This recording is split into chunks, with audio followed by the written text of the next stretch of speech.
আসসালামু আলাইকুম আমার ভালোবাসার মানুষেরা, কেমন আছেন আপনারা সবাই? আশা করি সবাই অনেক ভালো আছেন। আমি আল্লাহর রহমতে অনেক ভালো আছি।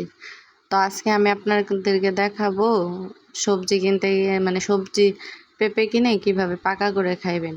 তো প্রথমে তো আমি বাজার থেকে একটা সবজি, মানে একটা পাকা পেঁপে জিজ্ঞাসা করছিলাম, তো ওইটা মানে দাম বলছে 100 টাকা। তারপরে আমি 2 কেজি পেঁপে নিয়ে আসছিলাম 60 টাকা দিয়া।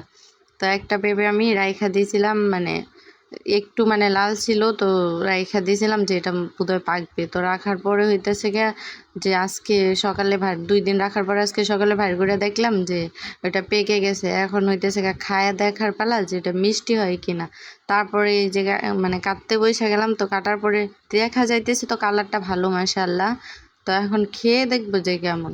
মাশাআল্লাহ মাশাআল্লাহ, কি আর বলবো, এত মিষ্টি ছিল, মানে এটা বলার মতো না। এটা কেউ বিশ্বাসই করবে না যে এটা আমি সবজির জন্য মানে পেঁপে কিনে আই না পাকায় তারপরে খাইছি। এত মিষ্টি হয়েছিল মাশাআল্লাহ। তারপরে আমার মেয়েরও একটু দিলাম, ও মিষ্টি একটা পছন্দ করে না, যে কারণে খায় নাই। তারপরে আমার কাছে লয়ে গেলাম, আমারও একটু দিলাম, বললাম যে খাও, শরীর ঠান্ডা হইব।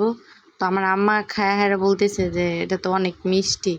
তো তারপরে এই যে সবজির পাবদা পাকায় কাইটা খাওয়ার মজাই আলাদা। আমাদের তো আর গাছ নাই, আমরা তো মানে কিনাই খাইতে হয়। তো এত দাম পেঁপের, বুদ্ধি করে কাঁচাটা কিনে আনছিলাম দেখা খাইতে পারছি পাকায়া।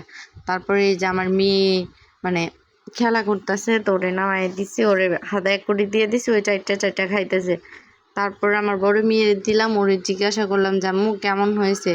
ওই বলতেছে অনেক মজা মাশাআল্লাহ। ও বলতেছে অনেক মজা মাশাআল্লাহ। তোর মানে ওর রিয়াকশনটা দেখেন, মানে ও খাইতেছে যে ওর মানে ভালোই লাগতেছে বোধহয়।